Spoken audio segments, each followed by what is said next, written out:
Bonjour et bonsoir, ezali ngai ezali wabino pasteur évangéliste Joël Elonga. Na komi susu nzambe kopesa biso susu ta mokola lelo poto yeba susu na kuzonga na etape ya enseignement na biso lolenge mokolo nyonso tosilaka kosala lukumu ezongele po aza nzambe ya bolingo pona pema oyo esili kopesa biso bamususu bazaya kokufa bamususu na bopito ba malade me yo ozali libre ozali koluka ozali kotambola ozali kosala nyonso oyo lingi kosala na liberté nyonso esengeli oyo bana kokumisa epo aza nzambe ya bolingo. Lelo lisusu mokolo lelo toke kokoba na enseignement na biso esika totikelaki mokolo wana oyo ezali koyebisa biso na thème nango ezalaki être patient dans les temps difficiles. Tokota na deuxième partie yango mokolo wana totalaki partie ya yambo esukaki te mais lelo nzambe asala biso ngolu po tosukisa deuxième partie. Lelo oyo tokota na enseignement oyo po tokota mozindo po toyeba na kopesa ba référence ebele pona basali oyo basilaki kosalela nzambe na tango akala totangaka bango na ba makomi ba oyo bazalaka mwinda liboso na biso pona kolakisa biso lolenge nini totambola na ndenge makomi ezali koloba. Tokumisi nzambe avatokota na kati na enseignement na biso lokumu ezongela o papa pona pema ozali kopesa biso na bokaso ozali kopesa biso totatoli kombo na yo merci lisusu pona oyo yo o permettre toyeba lisusu na kozala na bana na yo elongo bisika nyonso bazali toyoka liloba kouta epai na yo tika kombo na yo etatolama naki kosenga mawa na yo kati na moko sika zali limbisa biso papa na bolembo na nyonso otozana kati ozali kotatola kombo na yo te pe makila na yo kolo epetola biso na nyonso o papa tozana ngo na nyonso o tozako simba epetola mana makila no Yesu Kristo présence ya molimo na yo papa kolo sambe ebana kokamba biso na nyonso o tokosala to ebana kozala diriger na molimo no mosanto na keko briser plan nyonso zali ya mungu na satana misala nyonso mbindo bisika ezali kouta na kangiba porte nyonso na kombo na yo Yesu Kristo na keko senga moto na yo papa eba na kolata moko na moko esika zali puissance ya molimo santo eba na ko manifester kati na moko na moko eba na ko orienter biso na nyonso o tozali kosala pe liloba oyo na tiki yango na maboko na yo tika molimo na yo nzambe ekamba liloba oyo maso mako makati na nga euta epa na yo nyonso zali ya distraction ezo esika te o ezali sentiment ezo esika te na briser au nom puissance de Jésus-Christ de Nazareth tika gloire na yo papa ezinga biso bisika nyonso bana no bazali ko yoka liloba o batone sama na gloire na yo ozanzambe kombo ne kumama na kombo na Yesu Kristo amen. Alléluia. Enseignement na biso lelo être patient dans l'état difficile deuxième partie. Donc tokopesa ba exemple ebele ya basala nzambe. Tokobandela na exemple ya David. Donc David tokobandana na exemple ya David. Exemple de David eza ko représenter donc biso comme la nouvelle création. O tokomemelango. Donc exemple ya David. Et comme ma biso na lolenge ya nouvelle création. Lolenge ke oyambi Yesu Kristo okomi ekelamu ya sika. C'est-à-dire nouveau création. Donc betango na ndenge ya David. Na ndenge ya exemple ya David. Donc na 1 roi chapitre 16 nyonso.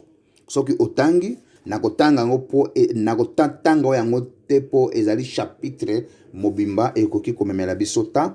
Mais soki otangi yango nyonso 1 roi chapitre 16 David abengamaki na nzambe. Toke na âge ya 17 ans. Abengamaki na nzambe pote asalela nzambe na âge ya 17 ans. Nzambe abengaki ye. Azalaki mopakolami. Donc ye azalaki mopakolami na âge ya 17 ans. Ba pakolaki ye mafuta ke mosali ya nzambe. Mais siko soki okei na 2 Samuel chapitre 6 otangi yango nyonso elobeli biso ke aregnaki plus tard après 13 ans. Donc abandaki mosala na ye na 30 ans. Totala siko ekare wana. Azalaki wen na 17 ans mais aye ko régner na 30 ans. C'est-à-dire 13 ans wana ya nini? 13 ans ya croissance. Pourquoi pas a régner na ta oyo ba pakolaki mafuta na 17 ans, il faut abanda mosala mais a rien quitté, a sala quitté, a quelque sala après 13 ans. Pourquoi? Donc wana ezali kopesa biso image ya nouvelle création. Tokende malembe po te bana ko comprendre étape oyo. Donc nini elekaki entre 17 ans jusqu'à 30 ans. Eza eloko ya mutuya po biso toyeba.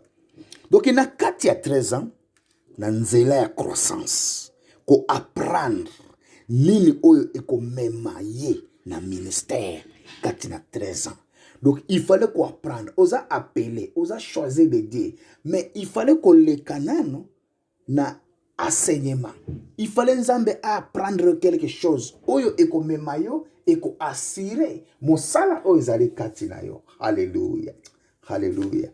Na kati na classe soko utangi profession et même kama tu na pratique. Na kati na pratique wana nde oko apprendre le lenge nini profession wana esalaka.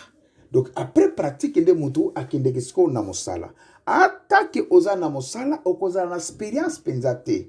Il fallait ozwata na kati na mosala wana po okoma na expérience o émérité. Mais pona kokoma pona nouvelle création, donc David abongwa manzambe ngaki abongo de sa David na kati na croissance. Na kati na ba réalité, na kati na ba difficulté. Ba problème mosusu o to pasaka na kati ezakaka santate. Il fallait ko senga toujours nzambe a rappeler yo, a révéler yo o ezali caché. Pourquoi vie na yo bongo? Pourquoi ba problème esilaka te? Source ya problème eza wapi? Wanande okoyeba te nini o nzambe alingi kosala kati na bomwe na yo. Sikoyo, quels sont les éléments positifs dans la vie de David? Po aza mutu. Mutu nyonso azalaka na positif, mutu nyonso azalaka na négatif. Donc David azaki na 3 éléments. C'était l'homme selon le cœur de Dieu. 1. 2. C'était l'homme qui était choisi, appelé par Dieu. 2. Donc azalaki choisi na nzambe pe abengamaki na nzambe. Asuka kitaka kaka na kopoda mate, mais abengamaki na nzambe. Donc azalaki pende selon le cœur de Dieu. Azalaki l'homme selon le cœur de Dieu. David, il était oint par le prophète Samuel. Il était oint par le prophète Samuel. Donc élément misato wana ezali ba élément moko positif. Oye David azalaki na yango na kati na ministère wana. Donc eza élément moko ya mutuya. Siko biso tokotanga 1 Samuel chapitre 16 verset 13. Tokotanga na 1 Samuel chapitre 16 verset 13. Eyebisi bisobo. Verset 13 eyebisi bisobo. Chapitre 16 verset 13 eyebisi bisobo. Samuel prit la corne d'huile et le consacra par onction au milieu de ses frères. L'Esprit de l'Éternel vit sur David. À partir de ce jour et par la suite, Samuel s'éleva et partit à Rama. Alléluia. Donc, quand on a sikoyo, kotala tina oyo, David azalaki ouen par Samuel. Na 13 wana 16 13 lobby, c'est un secret que David est consacré par onction en tant que roi. C'est un secret. C'est-à-dire, ezelo moko ebimina note, nzambe apakole mafuta na secret, c'est-à-dire ezelo moko il fallait esalema pour akoma roi. Donc azalaki ouen en tant que roi. Il devra attendre longtemps avant d'être devant tous les peuples. Saul restait officiellement roi. Mais Dieu préparait David à ses futures responsabilités. L'huile versée sur sa tête, symbole de sainteté, est utilisée afin de mettre à part des personnes ou des objets pour le service de Dieu. C'est le symbole de sainteté. La consécration par onction des rois et des grands prêtres d'Israël fait de représentants de l'Éternel devant le peuple. Même si Dieu a rejeté sa royauté, c'est-à-dire qu'il empêchera la perpétuation de sa dynastie, Saul lui-même restera sur le trône jusqu'à sa mort. Alléluia. Alléluia. Donc azalaki ouin. Donc azalaki ouin batiaki penza auction nakolakisa ke azali mopakolami, mosantu, oaza purifié. Il fallait atambola na kati na sainteté, na kati na masumu te. Donc na nyonso wana David a représenté la nouvelle création. Mais vieux homme nde azalaki Saul. Donc na vie nouvelle création, vieux homme azangaka te na vie na biso. Pour au régner, il faut vieux homme azala dégager na kati na biso. Pour to régner, vieux homme azala dégager kati na biso. C'est-à-dire Saul ou aza kati na biso azala dégager pour te biso to régner. David aukaki te ko régner na tak Saul azawana. Malgré aza moponami mopakolami. Alléluia. C'est quoi raison qui a péché David à régner? C'était quelle raison? To lukango na Galate, raison oyo et a péché qui David a régné. Ezalaki raison nini oyo et a péché qui David a régné. To zango na Galate chapitre 5. Galate chapitre 5 verset tozwana verset 17. Et en fait, la nature humaine a des désirs contraires à ceux de l'esprit. Et l'esprit a des désirs contraires à ceux de la nature humaine. Ils sont opposés entre eux de sorte que vous ne pouvez pas faire ce que vous voudriez. Vous ne pouvez pas faire ce que vous voudriez. C'est-à-dire, David a oki kosala oyo ezali makanisi na ete. Malgré nsambe aponaki ye, azalaki loin de Dieu, mais kati na ye abongwamaki te. Nzambe alingaki abongolisa ye na nzela croissance. Nzambe alingaki a libéré oyo mabe kati na ye po ete tango akosalela bana na ye, asalela bana na ye na bopeto. Azala vrai roi. Oyo akokata justice oza malamu. Parce que kati na David ezalaki mbindo. Po nzambe po apona yo eloko moko eko apeshe ete. Nzambe akoki kopona yo na mbindo na yo. Akoki kopona yo lolenge yo zali. Mais alobaki moya epai na ngai na kokitisa mikumba na bino. C'est-à-dire oye na yango akokitisa. Mais po osalela ye esengeli opetolama. Donc oh esi ya mafuta wana bapakola ke na mutu, c'est-à-dire sainteté. Il fallait emona na kati na ye. Ndiye nzambe asalaki nini alekisaki na croissance. Donc de na 5:17 wana totala na kati elingi koyebisa biso nini. Paul décrit les deux puissances qui combattaient à nous, le Saint-Esprit et notre nature pécheresse, nos mauvais désirs ou les appétits de notre corps. Il n'affirmait pas que ces puissances soient égalées puisque le Saint-Esprit est infiniment plus fort. Il restait néanmoins vrai que si nous nous fions à notre propre sagesse, nous prendrons de mauvaises décisions. Si nous essayons de suivre l'Esprit par nos propres forces, nous échouerons. La puissance divine est notre seul recours contre nos mauvais désirs. Alléluia. C'est-à-dire, katina David ezalaki na biloko moko o ezalaki ya catastrophique. Soki amataki lolenge wana na bokonzi mbele peuple ya Nzambe bamonaki makambo. Tala kaka na basuite yango ndenge tikalaki ndenge ememaki ti akende kobumba mutu pona mwasi ya bato. Basuite wana ndenge salaki. Ake obala bala basi ya bato. Metala siko singa ngo ndenge eke kolanda na ba Samuel na bana na e nyonso wana ndenge bakendeki kozala. Ezalaki singa.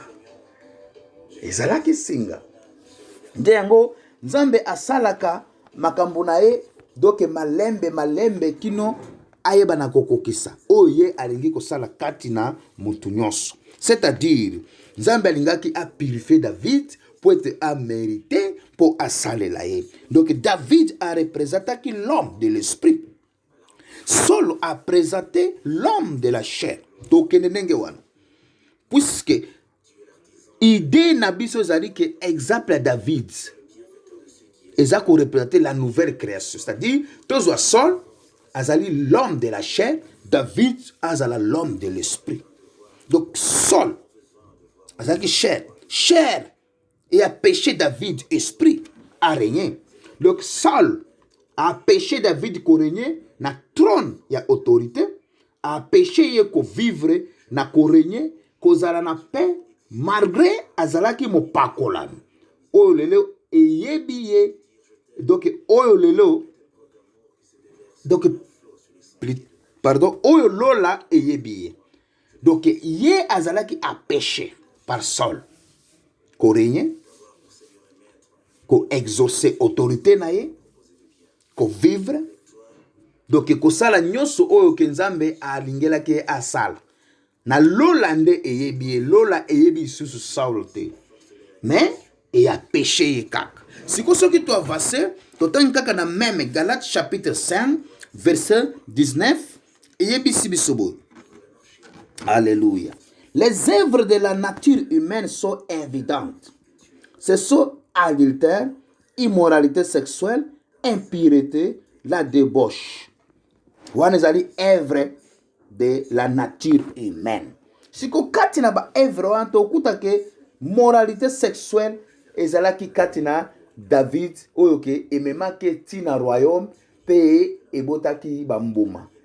Alléluia. Esalaki ba œuvre nango na descendance na épée. Donc Nzambe toujours aebaki na kosala aokai kosala mais ba fruit yango toujours e monanaki kati na nani na David. Si soki tokoti na kati lobi, nous n'avons tous les mauvais désirs et nous ne pouvons pas les ignorer.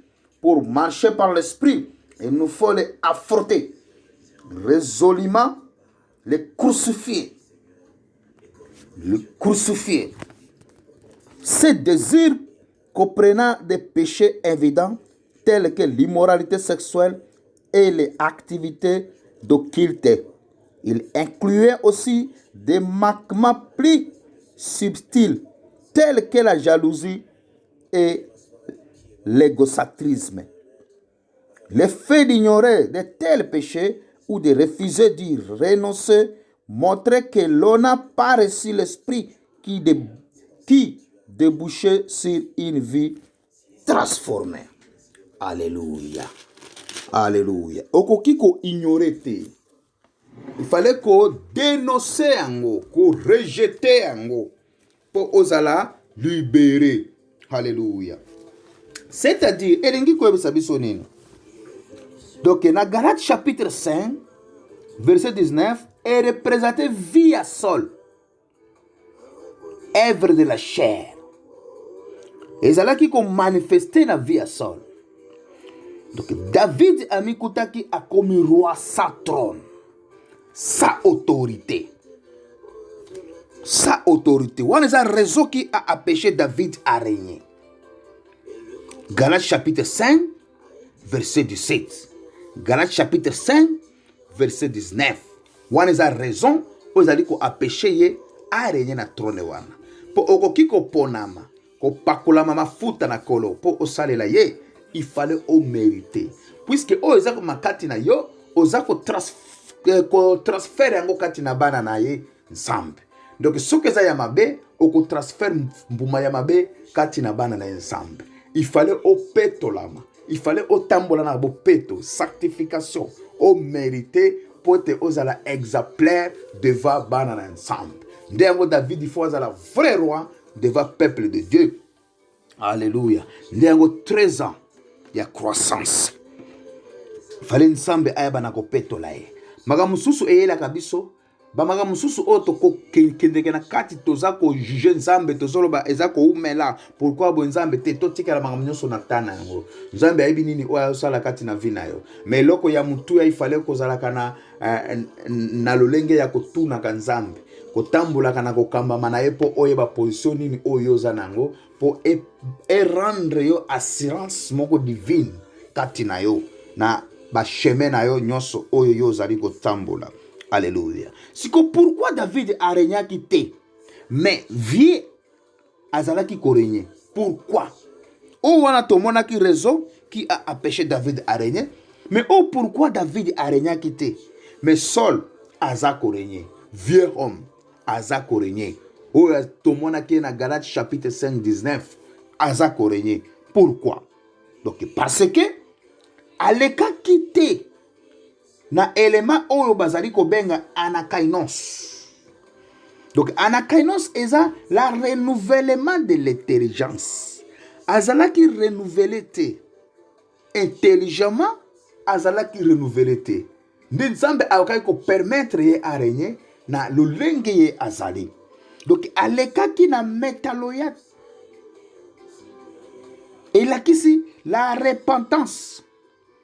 Il faut aller na anakainos, la renouvellement de l'intelligence. Nde akoleka na métamorphose. Nde ezali transformation. Donc ye alekaki déjà na étape ya metaloya. Étape ya repentance. A repentir. Nzambe ayoki kolela na ye. Mais ko tubela na yo e ko changer yo personnalité. O tubeli pona kozwa relation entre toi et Dieu. On dit maman ensemble. Mais yo mutu. Et le konini e ko affecter vie na yo poete oyeba na ko changer. O comme une nouvelle création. Plutôt o comme une nouvelle créature. Et le konini oyo e ko sala yo ozala transformer. Donc, il fallait aller na anakainos pour azala renouveler. Intelligence na ezala renouveler. De ce mango aki na troisième étape pour azala transformer. Donc, métamorphoser. Et le kwande esala keke a régner. Mabiloko mosusu Nzambe abenga biso apona biso asala biso tozala batsongolo mais tango yo zali ko régner si makambo yango te tango zali ko sala makambo yango nano te donc tikala kaka na persévérance Nzambe ayebi nini oyo azo sala kati na vie na yo poete okomela oyo ye aprometaki yo kozala presete komi s'engager na ba makambo te ko utiliser courage na yo te puisque wana okoma kosunga Nzambe. Nzambe boite ba courageux c'est bien mais tia courage après mais liboso tika Nzambe za la liboso après o tia courage na ba intelligence na yo mais ko tia intelligence na yo na ba courage na yo te sans Nzambe kozala liboso na makambo oyo ozali kolinga eza problème. Donc repentance eza kopesa mukongo na asie vie mais na changer na no vie na ngate nde eloko David asalaki à repartir, à passer mon Congo kaka na assez vie, mais à changer te. Donc anakainos et ko permettre ngai ko renouveler intelligence na ngai. Ephésiens chapitre 5. Na kotanga te mokomi tangela nyos chapitre 5 nyos da 3 éléments. Oko dégager vient l'homme par la renouvelation de l'intelligence. Par le renouvellement de l'intelligence de l'homme nouveau à cause de la renouveler dans la justice et dans la sainteté et qu'on produire la vérité. Alléluia. Toza wana ilongo. Donc anakainos et qu'on permettre yo. Donc et qu'on permettre yo nangai toza la renouveler. Donc intelligence na biso eza la renouveler. Donc, si on dans Ephésiens chapitre 5, dans 3 éléments, wana, donc, on dégager vient l'homme par le renouvellement de l'intelligence de l'homme nouveau à cause de la renouveler dans la justice et la sainteté. Et qu'on produit la vérité katinangana yo. Alléluia. Nde yango ememaki David na kati ya 13 ans. Il y a formation. 13 ans, il y a transformation. 13 ans, il y a patience. 13 ans, il y a combat. Pote aeba na korenye na trône na ye. Alléluia. Alléluia. Alléluia. Alléluia. Et le kouana ezuela ke ta ebele pote aeba na korenye na trône na ye. Pona yango wana. Alléluia. Alléluia. C'est quoi, pourquoi désert? David azaki na désert. David na désert. 13 ans na désert. Pourquoi désert? Parce que Nzambe alingi abanda kotalela David abanda kotalela ye. Pe Nzambe alingi yo obanda kotalela ye na makambo na yo nyonso. Nde omoni Nzambe asalaka nini alekisaka bana na désert. Désert za esika ya refuge spirituel. Po otalela kaye. Kotalela mutu ya mokili te. Bible eza kolakisa biso malamu. Oyo atili elikia epa ya mutu aza modi. Donc yo elikia no ezalaka epa ndeko songolo, epa mama, epa papa, epa ya ba voisin, epa famille, epa camarade. Non. Nzambe ako tourner yo. Ako faire éduquer yo na ba réalité. Poete oyo bana ko tourner devant lui. Miso na yo etalela ye. Makanisi na yo otia epai na ye. Nzambe ako kweisela yo ba posa na yo te, mais ako utiliser kaka batu wana oyo lingai kotalela bango. Mais soki otaleli Nzambe ako utiliser batu wana. Ndengo Nzambe alingaki ko kolisa David.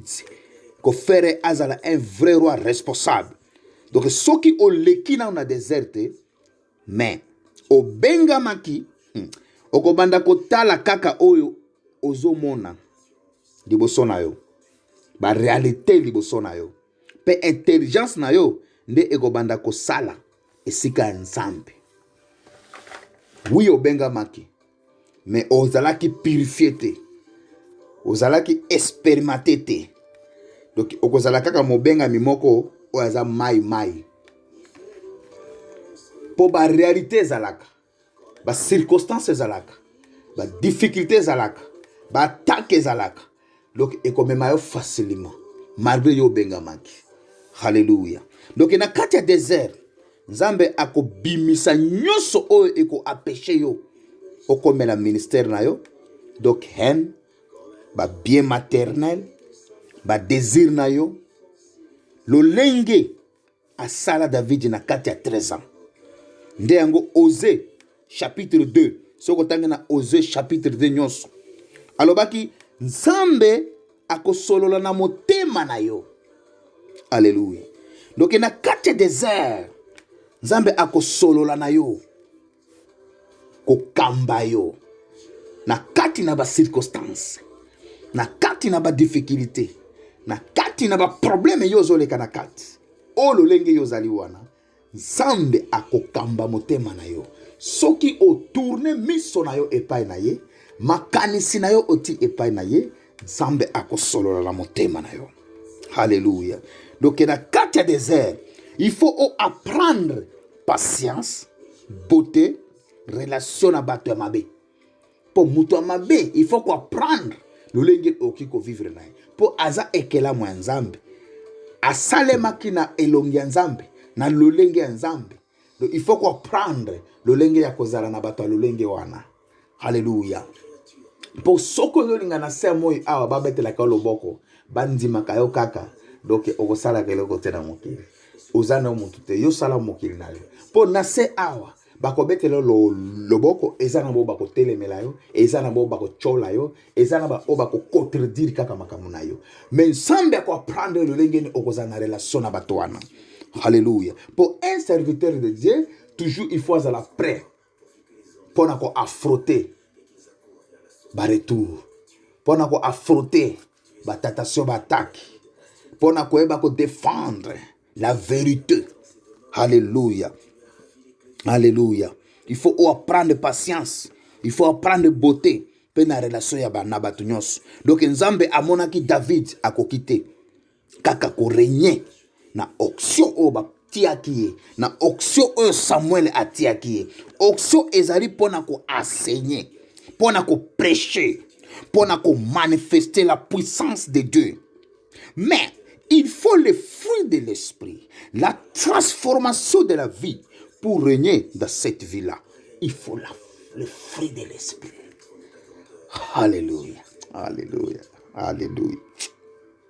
Okoki kozala utiliser na auction de ba miracle mais ba acte oyo ozo sala eza ba fruit ya vieux homme nde eloko ezalaki kati ya vie ya David aboma lio par l'auction aboma Goliath par l'auction mais passé na ye ezalaki transformé te. Nde yango Nzambe alekisaki na désert pour akoma un roi mérité. Alléluia. Alléluia. Nzambe akopesa yo bato difficile pona ko former yo. Biloko mosusu toleka na kati ezalaka formation de Dieu pour te o mérité. Lolenge David azalaki na relation na un voyou, caractère difficile kati ya désert. Nde même relation wana azalaki nango devant Dieu. Même relation wana azalaki nango devant Dieu.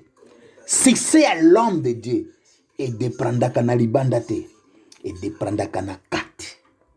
Samson azalaki l'homme fort libanda, mais azalaki faible na kati. Libanda l'homme fort. Mutu nyonso azalaki kobanga ye, mutu nyonso azalaki kobetela ye loboko, mais na kati faible ta eloko mwasi asalaki ye. Alléluia.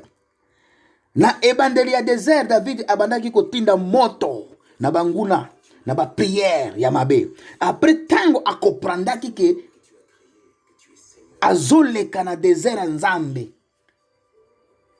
Alléluia.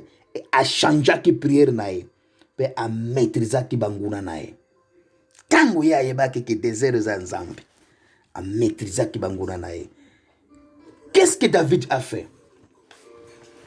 Qu'est-ce que David a fait? Tango a comprendaki que ye aza fautif. Batu wana baza utiliser la Nzambe pour ba former asala kinini.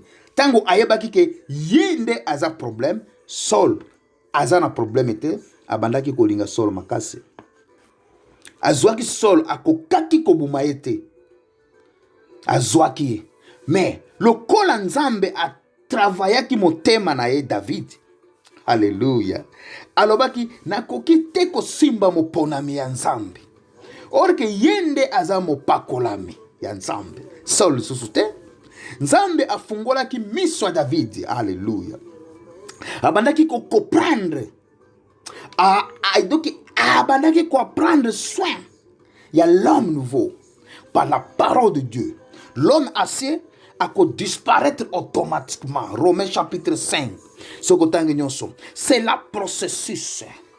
Renoncer la mensonge. Disez la vérité. Yangonde et kokolisa l'homme nouveau. Alléluia.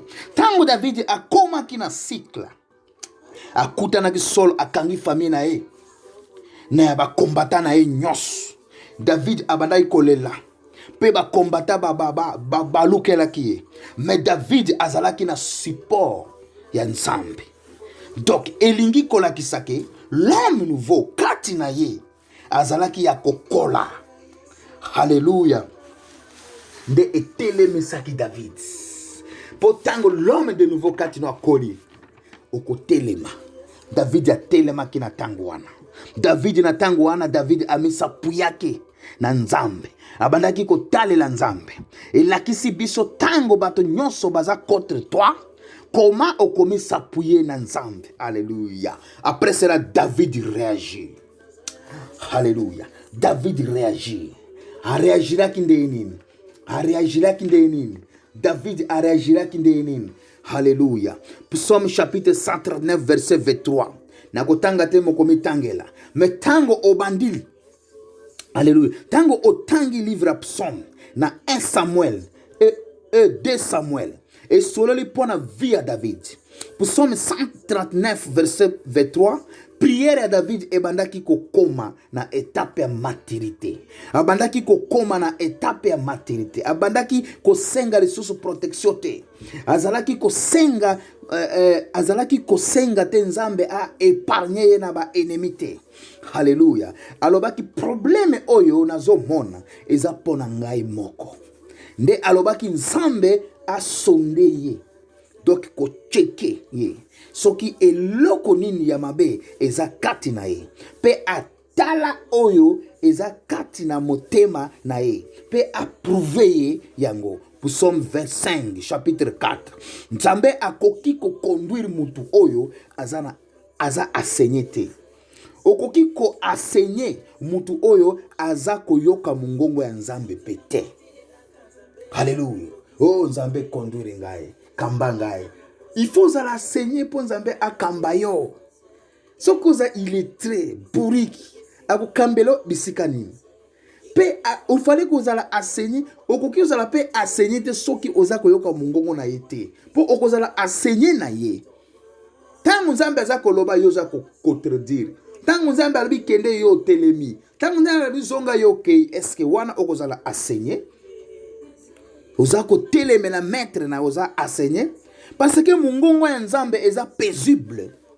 Eza parfait. Eza agréable. Voix wana nde epesaka vie de victoire dans un chrétien. Yango nde eko permettre ko fonctionner. Tango l'homme intérieur aza na paix. Paix eko tia ye a grandir. Nde eko manifester ministère. Na ba problème nyos oyo zanango. Tango oyo ba difficulté ya ministère. Na ba pression eko yela yo. Okozala l'homme tranquille. Okozala na ba dépression te. Pourquoi? Parce que mutuna yo ya kati azalaki guéri, azalaki fortifié. Dépression ekoya extérieure. Nouveau l'homme azana paix. Alléluia. Bible lobi oyo aza kati nanga aza plus grand que ba problème oyo ezali banda. Alléluia. Alléluia.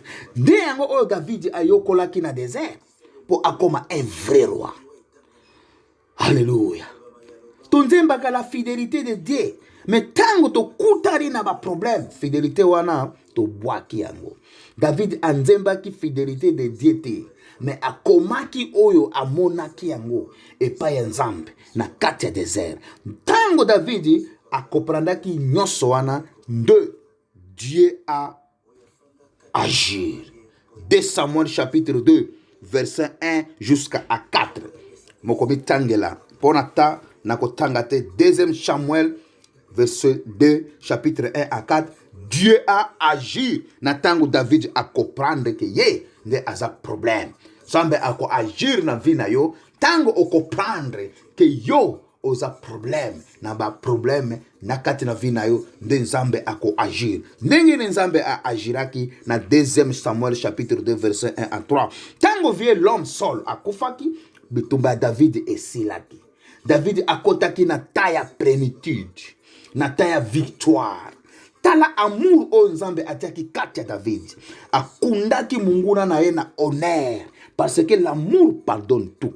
Alléluia. Et là où David a comprendaki na kati ya makambo nyonso, il faut consulter Dieu. Consultation. Na verset 4 wana donc nzambe apakolaki mutu donc apakolaka mutu mafuta mbala moko. Pona nini ba vie ya Juda ba pakolaki David mafuta lisusu? Parce que ezalaki 12 tribus. Il faut régner nano na tribu de Juda. C'est-à-dire louange. Pour régner, il faut azala mutu oyo ayebi ko louer nzambe. Donc louange et la action de grâce à Dieu. Tout ce que Dieu a fait, tout ce que Dieu est conclu à donc tout ce que tu as conclu à Dieu, remerciement. David azalaki compositeur te. Azalaki konzemba oyo amonaki ba Israélien ba kotaki te na Canaan pour na murmure. Na hébreu elobi ba kotaki te pour na incrédulité. Donc na Corinthien elobi pour na murmure. Donc murmure égale incrédulité. Nde eza difficile ko kota na royaume de Dieu. Na tango oyo zali na ba murmure kati na yo. Qu'est-ce que le royaume de Dieu? Le royaume de Dieu est la justice, l'amour, la paix et la joie. Tout, c'est la puissance de Dieu. Alléluia. Tout cela, c'est la puissance de Dieu. Alléluia. Et loko epekisaka biso eza nzoto, nzotam.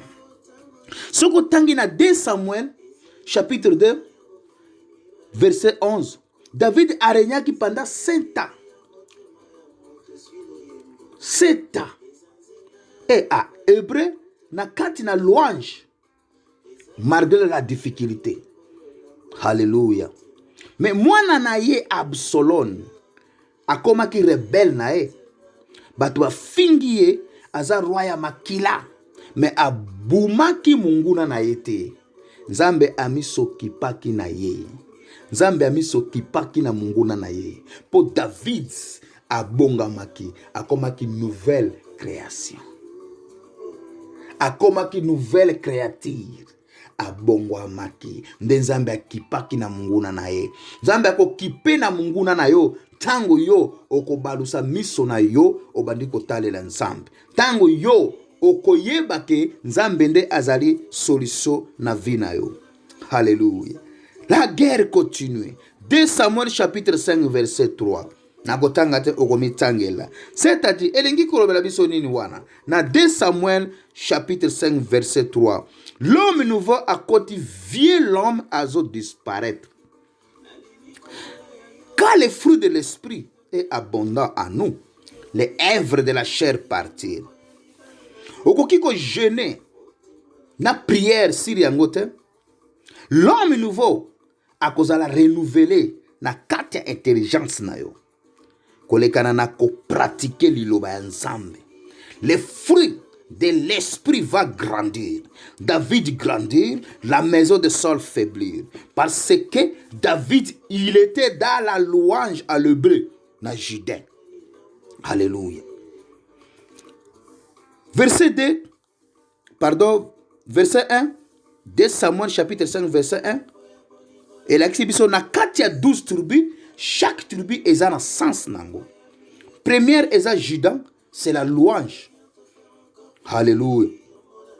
Tango, bamonaki David a pakola mi mafuta na kati ya tribu, na kati ya Juda, 11 tribus nyonso bayaki ko soumettre automatiquement na senae. Donc 12 tribus à Israël eza na sens na kati ya vie chrétienne. Alléluia. Tango obandi ko tambusa vie na yo kati ya louange, c'est à Juda. L'amour e ko botambuma.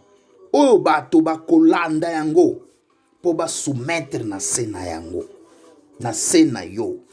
Na sena makambo nyonso ko solola. Na sena ba ordre nyonso yo ko pesa. Bango moko bakol balobela ki David ke oza moponami. Alléluia. Oza mopakolami. Alléluia. Alléluia. Ozali mopanzi ya mopanzi na biso. Alléluia. Lolenge Nzambe apesaki Adam mopanzi ya mopanzi na ye. Vie chrétienne c'est la processus. C'est la processus. Oko bongo malelo. Mais ba fruit ya vie chrétienne. Oko vivre yango mokolo koyaka. Oko kota kaka nango mbala moko yo bandi ko vivre te. Lelo o bato bakoma ko kimela Nzambe pona nini Nzambe apesa bango oza posa na bango. Tango afandi 2 mois 3 mois inane azomona eloko te akimi azomususu na mokili. Po akanisaki akoya epa Nzambe lolenge wana na makanisi na Nzambe asalela ye. Non. Tango obongwa me okoti na royaume na Yesu. Il fallait sikoyo wana oyambi Yesu, il fallait obongoma. Ko bongoma ekuta na kati na liloba na ye, ko ozala enseigner o apprendre ngo po o appliquer o ezali ba norme parole na ye, o ozala conduire na ye po o ebana ko vivre ba fruit du Saint-Esprit kati na bomwe na yo. Alléluia. Merci Seigneur. Natiki bana na yo nyonso na maboko na yo bisika bazali. Ba o nyonso bateki matoi na bango pona ko yoka enseignement oyo.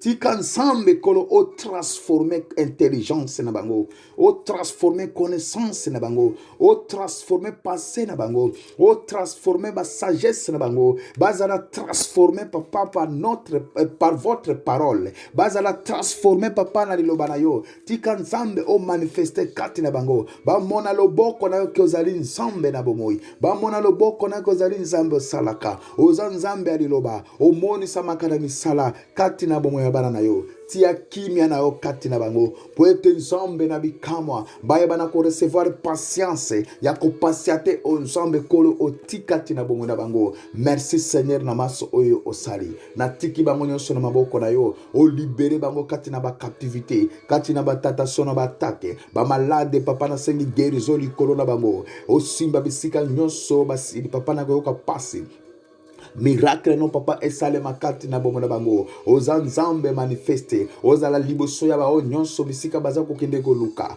bakutana na yo nzambe yo monisa ma liboso na bango po ete oza nzambe na bolingo kombo no maseta tolama oza nzambe okobongo amate na keko fungula ba porte ya bana na yo na funguli ba porte na bango banzela na bango nyonso efungama opambola loboko mosala na bango opambola biloko nyonso bazali kosala po ete kombo no maseta tolama pambola ba o nyonso papa baza na posa ya koyoka enseignement na banzela ba YouTube me baza kokoka te papa ko charger ba système po ete Yesu kolo ba na koyoka yo zambe sala bikamo na kati na bomo na bango fungula banzela na bango papa fungula banzela na bango natake bako yoka papa enseignement oyo batikala le memete na banzela na bango batika le memete na banzela na bango fungula ba porte monisa marikolo na bango ba malade babikisa papa bakangami bakangwama bikamo no salema kati na bomo na bango na sengi protection likola bana na bango protection likolo ya mabota na bango kimia na nzambe erenye kati na bandako na bango papa satana yaki pote aiba pote abuma pote adiviser tika papa misala satana emona na kati na ndako na bangote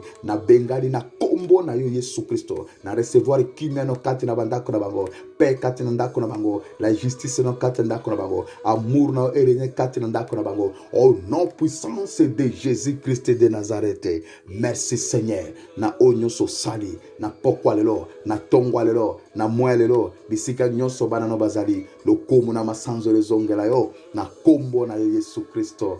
Amen. Hallelujah. Merci. Pona tana bino ko pesa pona ko yoka enseignement oyo na keko tika lisusu kaka etape oyo tozo koba nango na YouTube. Donc pour être facilité ngai na yeba na ko diminuer mosala na sengi bino momi s'abonner ata nata oyoke na kotia na kati na YouTube pour être moko na moko ayeba na kozwango automatiquement sangai koyeba ko partager na ba oyo na ko partager na bango momi s'abonner mokipele ko moko te nzambe za liboso na bino nzambe ako manifester nzambe ako monana na oyo ezali ba requête na bino motalela ye po za fidèle akosaka te asalaka na tango malamu kimia nzambe ezala esika nyonso mozali bao nyonso baza koyoka nga na nzela WhatsApp na ko continuer toujours na kotindela bino mais na ba oyo bazali koyoka nga na nzela ya YouTube mo continuer na komisabone po ete évangile ekoma esika nyonso na yo esika ozui tindela ndeko na yo esika azali tindela ba camarade na yo tindela ba voisin na yo yo pe o partager na mosala nzambe esika nyonso ozali o tinda makina mokileo po ete osalela nzambe na oyo zwi salela nzambe pondeko esika azali akosungama akobikisama nzambe akotika ololenge yo ozalite toujours akofuta yo mokolo oyo ke atiaki mokolo na yo na suka awa na semoi akofuta mosala oyo sali na banzela ebele nzambe akomona yo kombo na nzambe etatolama na kombo na Yesu Kristo. Amen.